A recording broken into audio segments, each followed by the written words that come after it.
Mr. Perfect. It was a perfect summer day, and on this perfect summer day, Mr. Perfect was looking even more perfect than usual. He didn't have a hair out of place. Mr. Perfect lived in Tip Top Cottage, and on this perfect summer day, his house was also looking even more perfect than usual. Not a curtain out of a place. I suppose you're wondering why Tip Top Cottage was looking so perfect. I shall tell you.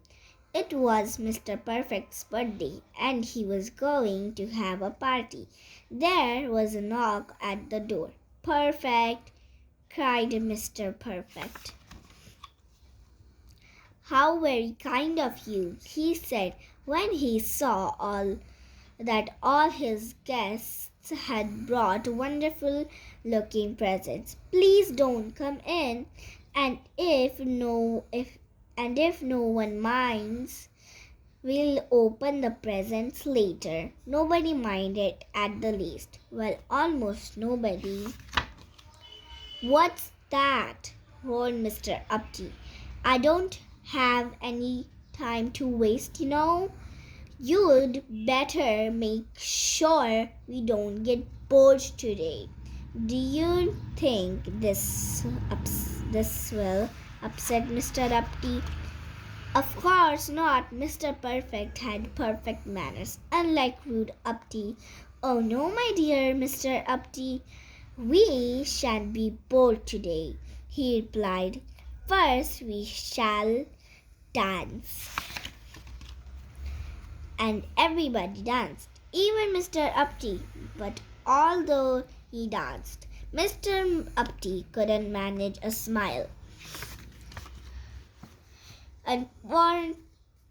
Unfortunately, Mr. Clumsy, being his usual clumsy self, broke a pile of plates. Do you think this will upset Mr. Perfect? Not at all. Don't worry, Mr. Clumsy, said Mr. Perfect.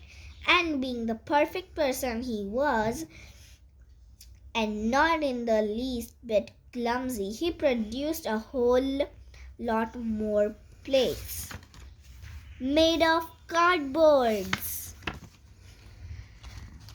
Then he brought a cake. It was huge. It looked wonderful and smelled terrific. And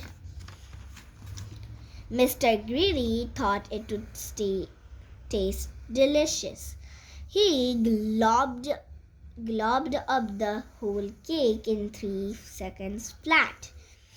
There wasn't a crumb left for anybody else. Do you think this upset Mr. Perfect? Not in the least. Being perfect, he had already guessed what would happen.